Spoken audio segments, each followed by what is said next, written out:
अस्सलामुअलैकुम dear students. आज का ये हमारा पार्ट 2 है लेक्चर क्लासिफिकेशन ऑफ एनिमल में से। तो इसमें हम मजीद कुछ और तरीकों के बारे में देखेंगे कि किस तरह हम एनिमल को क्लासिफाई कर सकते हैं। हम एनिमल्स को क्लासिफाई कर सकते हैं on the basis of arrangement of their cells into layers. Animal की बॉडी जो है वो कितने लेयर्स ऑफ सेल से बनी हुई होती है, तो इसी बेस पर भी हम एनिमल को क्लासिफाई कर सकते हैं। बेसिकली ये हम बात करते हैं एम्ब्रियनिक स्टेजेस। जब हम एम्ब्रियनिक स्टेजेस में देखते हैं तो बाज़ एनिमल इसमें 3 जर्म लेयर बनते हैं। बाज़ एनिमल ऐसे भी होते हैं कि जिसमें 2 जर्म लेयर होती है। 3 जर्म और 2 जर्म लेयर का मतलब ये होता है कि जो बिल्कुल जाइगोट होता है, जाइगोट के बाद फिर क्लीवेज डिवीजन होता है, उसके बाद फिर गेस्ट्रूला बनता है। पहले ब्लास्टूला बनता है, फिर गेस्ट्रूला बनता है। तो ये सभी जो सेल्स बनते हैं गेस्ट्रूला के स्टेज में खासकर 3 जर्म लेयर बनते हैं। लेकिन बाज़ एनिमल ऐसे भी होते हैं कि उसमें 2 लेयर्स ऑफ सेल बनते हैं और उस 2 लेयर्स ऑफ सेल से उसकी तमाम बॉडी बनी हुई होती है। बाज़ एनिमल ऐसे होते हैं कि 3 लेयर्स ऑफ सेल से उसकी सारी बॉडी जो है वो बनी हुई है। तो हम देखते हैं इसमें भी हमारे पास 2 ग्रुप मौजूद होते हैं। हम एनिमल को on the basis of arrangement of their cells into layers के बेस पर 2 ग्रुप्स में डिवाइड कर सकते हैं, डिप्लोब्लास्टिक एनिमल्स और ट्रिफ्लोब्लास्टिक एनिमल्स। पहले हम देखते हैं डिप्लोब्लास्टिक एनिमल्स के बारे में। ये ओ एनिमल होते हैं। डाई का मतलब 2 होता है, तो ये ओ एनिमल है जिसकी बॉडी 2 लेयर्स ऑफ सेल से बनी हुई होती है। और 2 लेयर्स ऑफ सेल कौन सी है? Ectoderm outer layer and endoderm ये इनर लेयर होता है। एग्जाम्पल अगर हम देखें तो इसमें पाइलम सिलेंट्रेटा या फाइलम नाइडीरिया भी हम कहते हैं। तो ये वाहिद पाइलम है इन्वर्टिब्रेट का कि जो डिप्लोब्लास्टिक एनिमल्स में आते हैं। बाकी जितने भी फाइलम मौजूद है वो सभी के सभी ट्रिप्लोब्लास्टिक एनिमल्स पर मुश्तमिल है। तो ट्रिप्लोब्लास्टिक एनिमल ट्राई का मतलब 3 लेयर्स होता है। तो ये ऐसे एनिमल्स जिसकी बॉडी 3 लेयर्स ऑफ सेल से बनी हुई होती है उसे हम ट्रिप्लोब्लास्टिक एनिमल्स कहते हैं। और कौन कौन से लेयर है?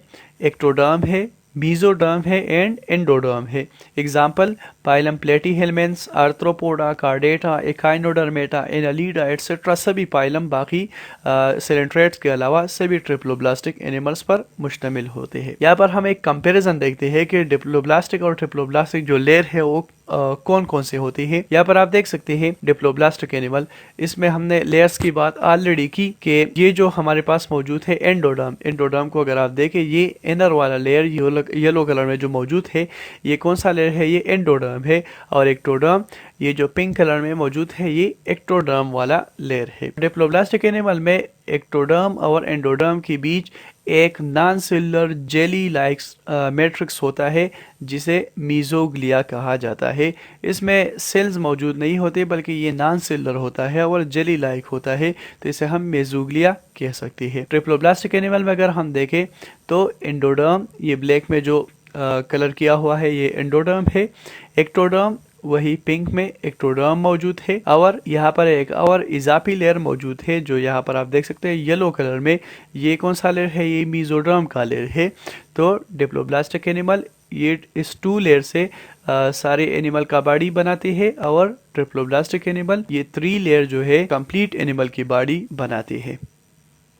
एक और क्लासिफिकेशन की तरफ आती है। डिप्लोब्लास्टिक और ट्रिप्लोब्लास्टिक तो हो गई, लेकिन हम एनिमल को on the basis of symmetry भी डिवाइड कर सकती है। पिछले classification on the basis of cellular composition में हमने देखा कि सिंपल मल्टीसेलुलर और कम्प्लेक्स मल्टीसेलुलर होती थी। तो यहाँ पर यूमेटाजोन का मतलब कम्प्लेक्स मल्टीसेलुलर, जिसकी बॉडी कम्प्लीटली टिश्यू, ऑर्गन और सिस्टम में डिवाइड की हुई हो तो उसे हम यूमेटाजोन कहते हैं। यूमेटाजोन को हम 2 ग्रुप्स में फिर डिवाइड कर सकते हैं on the basis of symmetry. जिसकी बॉडी होती है वो कौन से प्लेन में हम उसे कट कर सकते हैं तो उसे हम सिमेट्री कहते हैं। तो इसमें 2 ग्रुप आते हैं, ग्रेड रेडिएटा और ग्रेड बाइलेट्रा। तो हम ग्रेड रेडिएटा के बारे में कहते हैं ऐसे एनिमल जो रेडियल सिमेट्री शो करते हो तो उसे हम ग्रेड रेडिएटा में शामिल करते हैं, या उसे हम रेडियली सिमेट्रिकल एनिमल जो है उसे कह सकते हैं। अब हम रेडियल सिमेट्री के बारे में बात करते हैं। रेडियल सिमेट्री का मतलब ये है कि body can be divided into equal parts in more than one plane. एक प्लेन से ज्यादा हम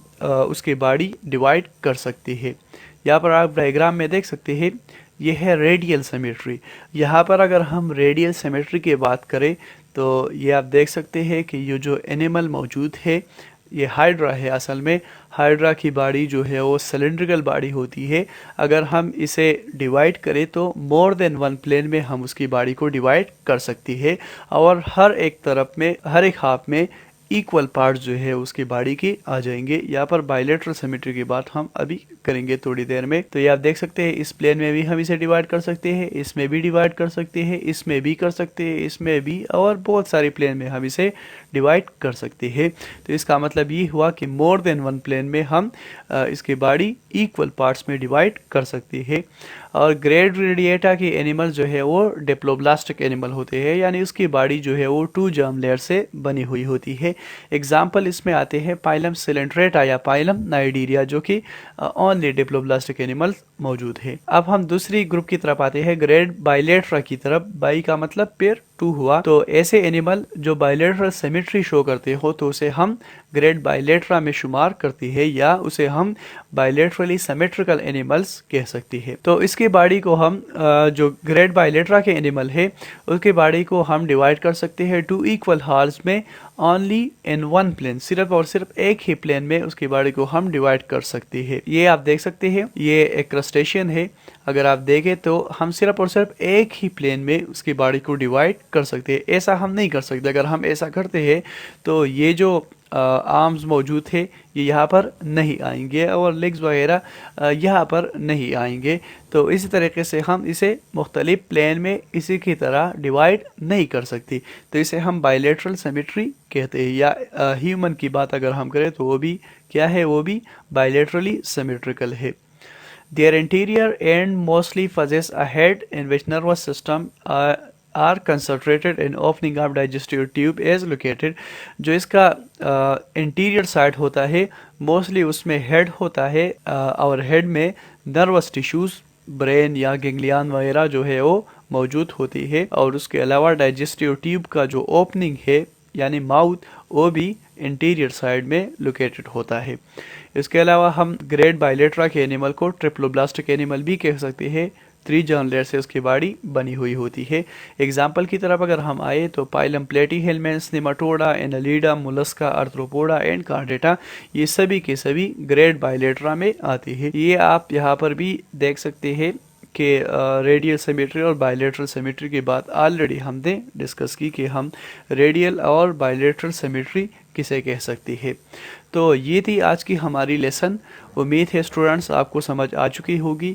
अगर कोई चीज़ समझ में नहीं आई हो तो बराए मेहरबानी कमेंट्स में ज़रूर बता दीजिएगा। बाकी के लेसन्स हम देखेंगे अपनी आने वाली लेक्चर्स में। तब तक के लिए मुझे इजाज़त दीजिएगा। अल्लाह हाफिज़।